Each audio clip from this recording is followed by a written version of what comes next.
What's up, everybody? Welcome back to the Untitled Game channel. I'm AJ Gels. Guys, it is time this week. God damn it. Sorry, guys. It's time for the weekly show. I know I didn't have one up last week. I'm sorry. I was entering my finals week. You know, finally done. Back home. Let me think here. So not that. And I also know I didn't do any videos for the PSX panels. I apologize for that. That was a I had to make an executive decision on that part. I was getting stressed out, you know, just trying to think, well, how to do this. I was getting busy with school. A bunch of stuff was kind of coming in together, and just for my own mental sanity, I had to forego those videos just so I could focus getting finished with my semester and getting to now. So that's what's been up. This show will go back to being weekly. I know this week, I'm sorry I overslept this morning, so it won't be up exactly at noon, but it will be up around that time. Well, actually, no, it's earlier than I thought it was. So this probably will be up at noon, so, you know, disregard whatever the hell I say. Any other housekeeping things? I'm sorry, you know, I should probably plan this shit before I actually start recording with my camera. Oh yeah, I wanted to ask you guys, go into the comments section, give me suggestions for my next throwback game coming up this upcoming Thursday. This week I finished Until Dawn. You know, feel free. I mean, if it's something a year or two old, maybe a PS4 launch title, suggest that. If it's something on 360, suggest that. You know, just if you have a suggestion and I can get my hands on it in time, and I'll also say if I think I'm gonna like what you play, or you know what I mean, I'll have no problem, you know, playing it on the channel, and having some fun with you guys. So feel free, go into the comments, leave a suggestion there, or you can also tweet at me or send it to me on Facebook. Both of those down in the description. Now, with this week, like I said, being my finals week, I was a little lazy. All my news is from IGN this week, although it's a lot of times not from IGN. Let's see here. Most of the stuff's pretty short this week, so we can bang this out probably quicker than usual. So let's have some fun.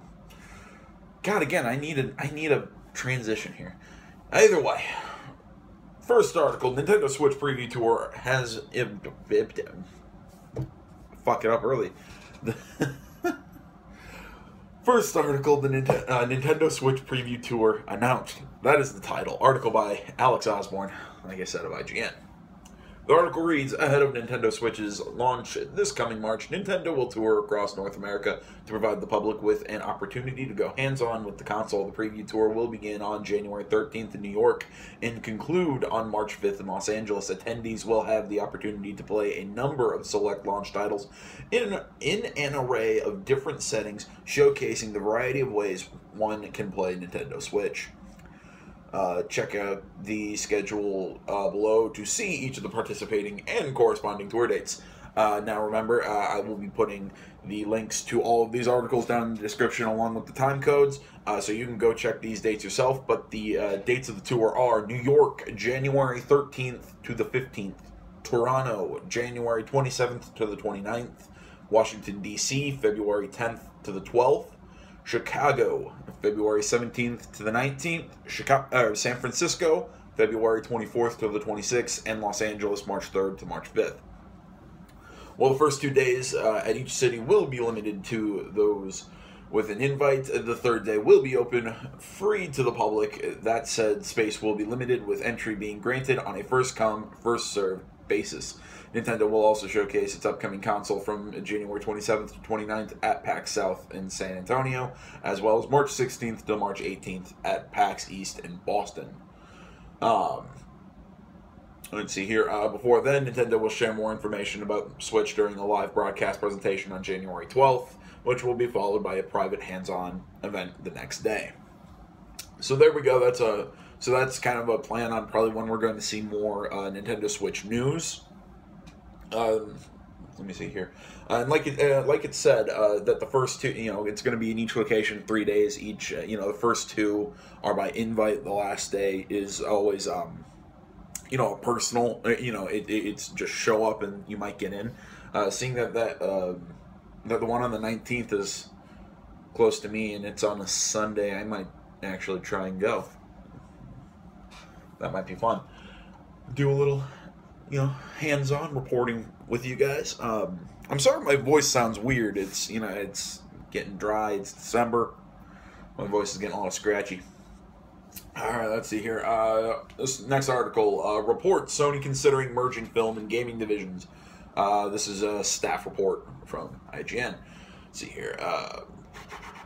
Sony is reporting. Sony is reportedly contemplating a shakeup of its U.S. operations and a merger between Sony Pictures and Sony Interactive Entertainment, claims the New York Post. The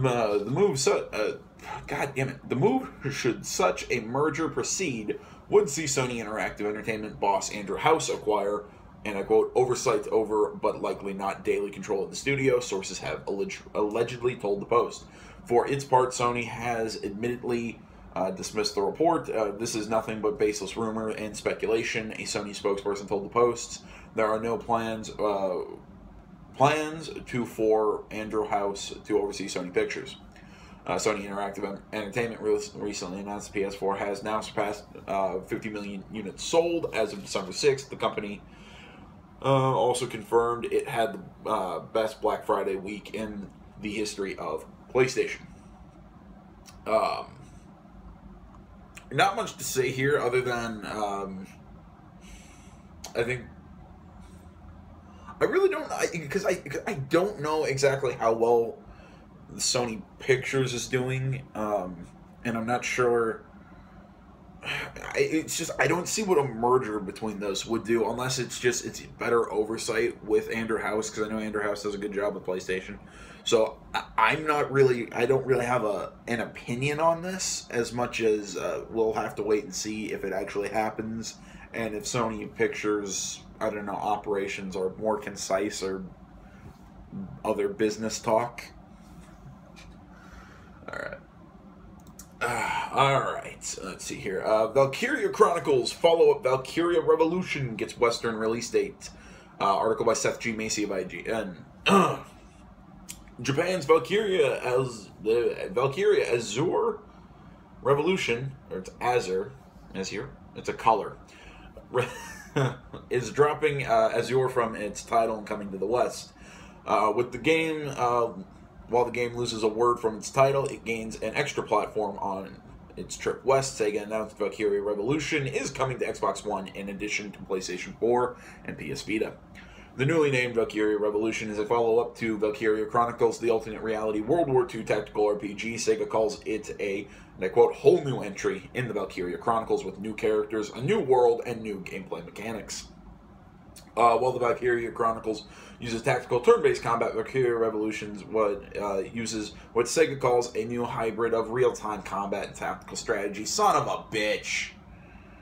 Music for Valkyria Revolution is being handled by Yasunori Mitsuda, responsible for the score of Chrono Trigger, arguably one of the greatest games of all time. The game is scheduled for Q2 release 2017. And that finishes off with a remastered version of Valkyria Chronicles released earlier this year for PS4 in blah blah blah. I have done a playthrough of Valkyria Chronicles Remastered. You can go check that out on the channel. Currently, I'm playing Valkyria Chronicles 2, on some free time on my Vita. Granted, it's a PSP classic, so the game doesn't look that good, but, I mean, it's fun so far. I so far like the first one better. And I'm gonna try and play 3 at some time. Again, that one's a time in getting it. But no, I mean, I'm excited for every part of this except the changing the gameplay style. I've said this before. I love turn-based games. I love, it's what my RPG-wise. I love Persona. I love, I love the Persona franchise. I liked Final Fantasy back, when it was turn-based. I really like turn-based games. That's when I play a JRPG. That's what I really like. Yet I like Western RPGs in more of an action RPG style. It's just because also Valkyria, like the Valkyria games have been kind of like party based, and I don't like action based party based game.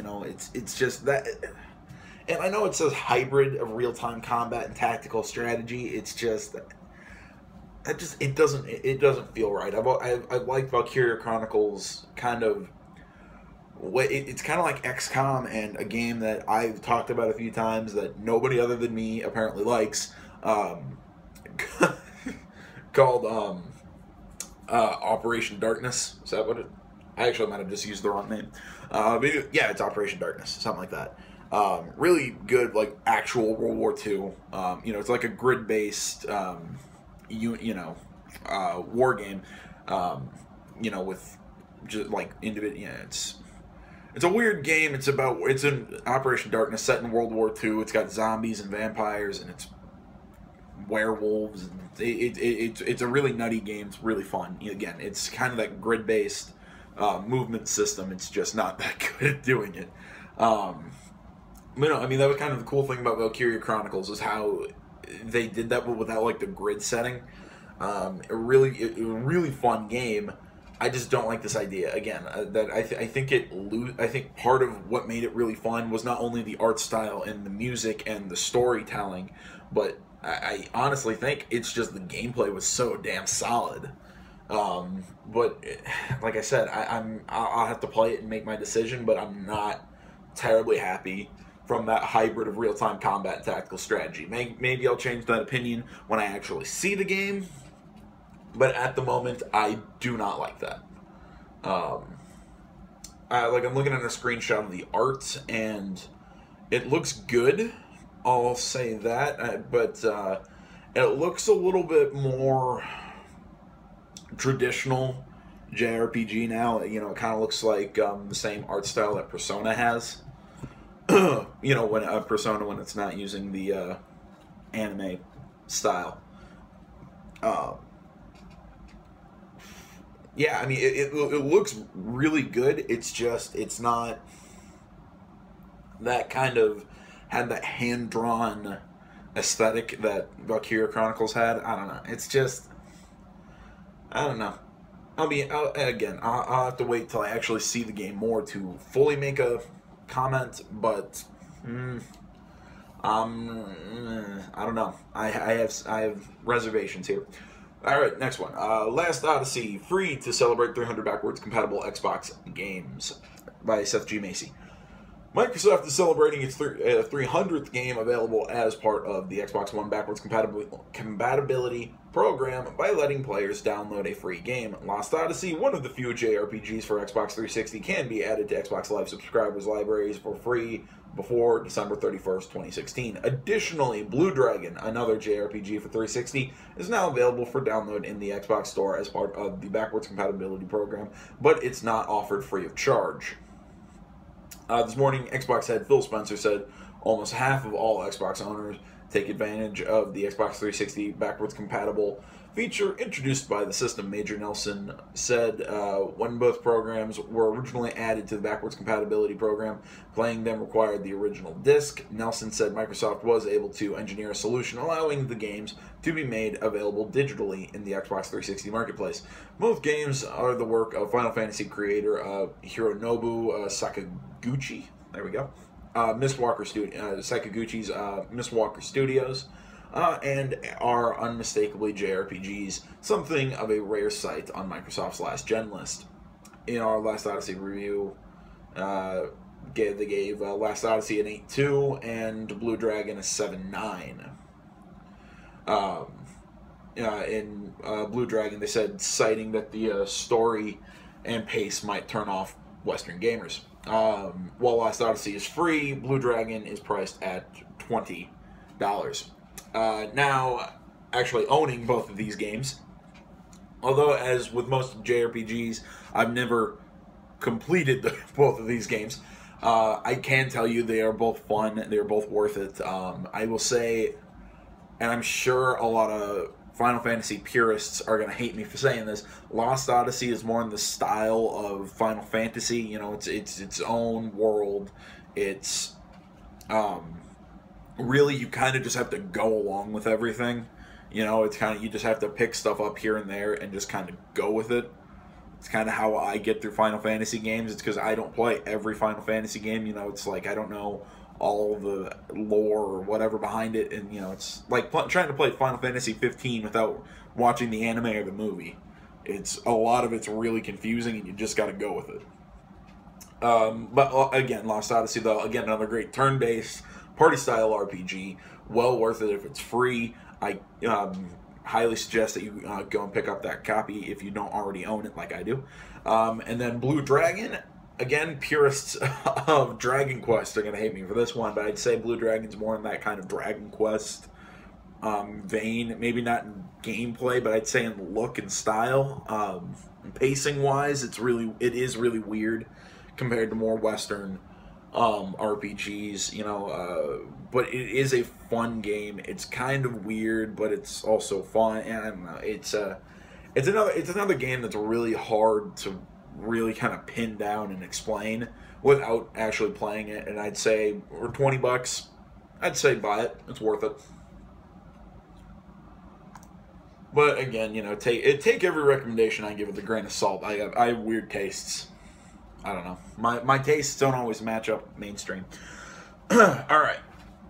Final Fantasy 15 Holiday DLC New Game Plus update coming this month from Alex Osborne. To celebrate the holiday season, Square Enix will release a free game update and DLC for Final Fantasy 15 next week on December 22nd.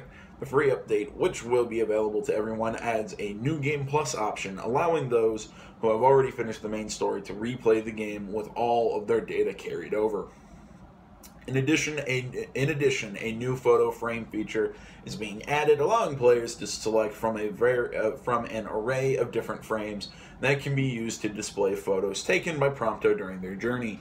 Those who purchase the Game Season Pass of Final Fantasy 15 Digital Premium Edition will also receive the Premium Holiday Pack Plus DLC, which, as described by Square Enix, includes the following: Ring of Resistance, a proactive piece of jewelry that renders the entire party to be resistant to magical friendly fire. Tech Turbocharger, a device for Noctis that accelerates the tech bar replenishment rate but freezes the Armiger bar. Armiger Accelerator, a device for Noctis that accelerates the Armiger bar replenishment rate but freezes the tech bar. Blitzer's Fanfare, a scroll of sheet music containing a song of jubilation that provides additional AP for earning an A+ in time outside of training. Tactician's Fanfare, a scroll of sheet music, blah blah, that additional AP for an A+ in finesse training. Key of Prosperity, a lucky charm that increases the rate at which fallen foes leave behind items of value. Stamina Badge, a device that enables Noctis to sprint and hang on without expending stamina. Carnival Passport, an adorably adorned ticket that whisks the bearer away to a fun-filled carnival for a limited time. Festive Ensemble, available in late January, a fancy and fun outfit perfectly suited for enjoying the festivities. The darling design puts all who see it in high spirits. Holiday Pack plus exclusive photo frames, available late January. Additional themes the player can add to Prompto's photos. By we already talked about that. Meanwhile, Square is also offering a free version of the Holiday Pack, which provides several goodies, including passport to access the Moogle Chocobo Carnival when it kicks off in January. See all the contents of the free Holiday Pack as described by Square Enix below. Warriors Fanfare scroll offense for earning A+ in offense outside of training. Nixperience Badge, or Nixperience Band, a device that stops experience points from being tallied, preventing the party from leveling up for an added challenge. Carnival Passport, which we've already gone over that, and Choco Mog Tea, available in late January, an exclusive t-shirt featuring everyone's favorite fluffy and feathered friends, colorful, comfy, and appropriate for any carnival goer. Alright. Now, that's neat. That's a nice, addition, New Game Plus being added. I mean, a lot of this just feels like fluff and not actual stuff, because I know what was it? I was watching P.S. I Love You, or listening to it from earlier this week, and they were talking about Final Fantasy 15, and I kind of agree with them. This game shouldn't have come out when it did. It probably should have waited a little longer, because there's apparently problems. Which I haven't gotten this far in the game, but there's problems with the storytelling in the game. I think it's chapter 13 isn't either completed, or it's not, or there's something wrong with it. Like, there's going to be an add-on that adds to that chapter later on, because apparently it wasn't explained well enough at the I don't even 100% know what's going on with that, and it's where I sit and go, so you release a game or you release the game, and you're not going to fully understand the way we told the story, so we have to add to it post. That really, I don't know. I'm also going to be really it's also going to be a shitty move on their part to have that be paid. Some people would say, well, why is that shitty? I don't know. I think that, because that should have been part of the game itself, not part of DLC. I don't know. I think it's your fault if you aren't telling the story clear enough that you have to add something to it. And don't get me wrong, I'm not saying like it's leaving questions. I'm saying, from what I've heard, it sounds like they are literally, people are confused and don't get what happened. So I think again, it's kind of I'll have to wait till that DLC actually gets announced. But I don't know. It feels lazy to me. No, not lazy, but I don't know. It doesn't feel right to me. Sorry, my camera slipped a little. But overall, again, I've said this, Final Fantasy 15, it's actually pretty fun. It's worth it. It's just like, as I think I said last article, it's just confusing as hell if you haven't seen the anime or the movie, which I also think is another kind of a shitty thing, that you have to watch both of those to understand the story they tell. Really, I don't know. I don't like that. Alright, Watch Dogs 2 DLC delayed due to multiplayer patches. Again, more DLC. That's probably my favorite thing to talk about. By Mako Pasalakwa. Again, really cool name. I say that every time. Let's see here. The T-Bone content bundle for Watch Dogs 2 will now launch on December 22nd, December 26th in Japan for PS4, and January 24th for Xbox One and PC, Ubisoft has announced. The first round of DLC was originally set to launch on December 13th for PlayStation 4, but has been pushed back due to additional development resources needed to stabilize the game's seamless multiplayer functionality and other core online features, according to the post on Ubisoft's official site. I've said this multiple times in my Let's Play series. The seamless multiplayer sucks. Title Update 1.06 was recently released for Watch Dogs 2, along with other previous patches to help fix seamless multiplayer features that were disabled a day before Watch Dogs 2's launch. The T-Bone content bundle, which was detailed in November, brings a new Mayhem co-op challenge, as well as T-Bone's attire and his modified school bus, equipped with a bulldozer blade. Ubisoft will also be running the T-Bone Chaos event, a free 4-week event that will bring challenges and give in-game currency and items like unique car skins starting the week of December 19th. Last month, Ubisoft, blah, blah, blah, blah, blah. Alright. Again, I've talked about this. Again, they had to delay this because it's basically just for multiplayer reasons.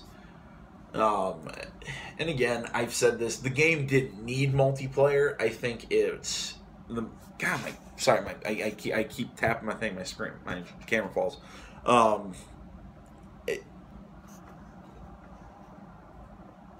gotta find a way to stop that, like something to wedge it. Hopefully that'll work. But no, I mean, I don't know. It's just, I don't like it because I don't like how it drags you out of what you're doing just to start playing multiplayer, and you have to find out how to get it to stop. Like, it doesn't tell you how to turn it off. It's not like a simple switch. It's like you actually have to go into options, play with a menu, and then, you know, it'll actually stop telling you when all this crap is available. I mean, I've messed around with it just to get the trophies, but it's not fun. And I don't get why we're pushing this. It needs multiplayer. Because honestly, I think this game doesn't need multiplayer. Just like Assassin's Creed doesn't need multiplayer. It doesn't need it doesn't need competitive multiplayer. It doesn't need cooperative multiplayer. It's just a single player experience. Leave it at that. I understand why we're putting multiplayer in all these games. It's obvious because it's a selling point, because there are a lot of people who think games need either both or multiplayer. Particularly, again, I'm biased. I personally am a single player person. It's just I really don't like these seamless that people are in your game world. I'm like, no, leave me alone. I want to exist in this game world that you have created and enjoy the story. If there's going to be a multiplayer, I'd prefer it to be an entirely separate thing, so I can choose if I want to play it or not. So, again, it's just I guess I'm calling Watch Dogs 2's multiplayer awful when I think it's just annoying. So there you go. That's how I'll leave that. I'm sorry if I'm rushing through things or not being clear. My throat is killing me right now. Dishonored 2 new gameplay plus release date revealed. Also by Michael Pasalacqua. Yeah, okay, same person. Dishonored 2's new game plus mode will release for PC in beta today and in full for PC, Xbox One, and PlayStation 4 on December 19th. The new mode, which is part of Dishonored 2's first free game update, will allow you to start the game over after beating the game with either Emily or Corvo, and will give you access to the full suite of abilities from both of the game's heroes, according to Bethesda. If you've ever wanted to make higher powered characters, now's your chance, said creative director Harvey Smith. If you wanted to play Emily Caldwin with Possession or Devouring Swarm, or Corvo Atano with Domino, now you can. We've been having fun with it here at Arcane Studios, and we hope you will too. In addition, all of the runes and bone charm traits collected from your first playthrough will carry over, and runes can be reassigned to unlock the powers you want. Bethesda also revealed that mission select and additional custom difficulty settings will arrive in January as part of the game's second free update. More info on this update will be available soon. Now, I really like Dishonored 2 so far. It's been fun. I'd say definitely an 8. Or 8 or 9. I'm still waiting for the end of the actual story, and when I play both Emily and Corvo's story. And by the way, I will continue the Let's Play for that soon. It's just, again, with all the craziness, pretty much everything that I'm uploading now is just backlogged on my computer. So I haven't actually recorded a new video in a few days. But no, I mean, I'm enjoying Sonic 2 so far. From the way it sounds, when you it's like, because I don't think Corvo can use Domino from the very start, so apparently once you beat the game now, with the new game plus, you can play as one of them, but with every ability, not just the ones that are character specific. But no, Dishonored 2 is really fun. I think this is a good addition. Again, it's a free addition to the game, and I think it'll I think it's going to add more to the replayability for some people for Dishonored 2. Alright, let's see. Street Fighter V will reportedly soon publicly shame rage quitters by Alex Osborne. Now this is something that I love, public ridicule. Maybe it's because I'm a terrible person, but that's for you to decide. If a reported leak is any indication, Capcom has plans to soon publicly shame those who repeatedly rage quit while playing Street Fighter V. According to a post on Reddit, a new test branch for the Steam version of Capcom's Fighter went live yesterday, and it wasn't initially password protected. Several screenshots were captured and posted to NeoGAF before a password was added. According to the leaked images, it appears Capcom will brand the player profiles of those who repeatedly rage quit with special icons and give them penalties, including LP reduction and temporary matchmaking restrictions. The leak also indicates that players can expect new menu icons and balance changes, as well as the addition of direct input support.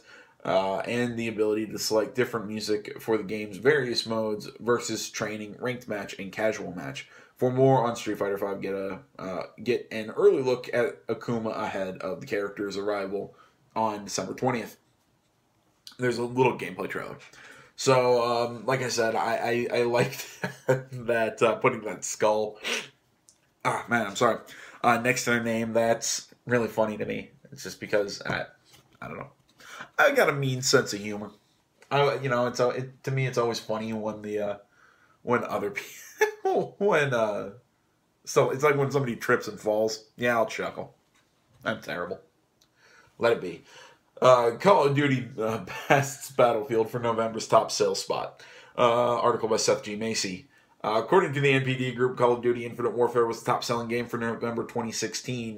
Nipping at Call of Duty's heels was Battlefield 1, which dropped down 1 place from last month, where it was the best-selling game for October. Pokemon Sun and Moon had strong showings, especially considering digital sales for the 3DS weren't included in NPD's numbers. According to the release, Sun and Moon had the strongest launch of any Pokemon game in franchise history, beating out Black and White, despite having 19 fewer days in the market during their launch month. Here are the top 10 games by revenue for November 2016. See, I think that might be a little, because it says by revenue and not by, I think, units sold. I don't know. I think that might be a weird distinction.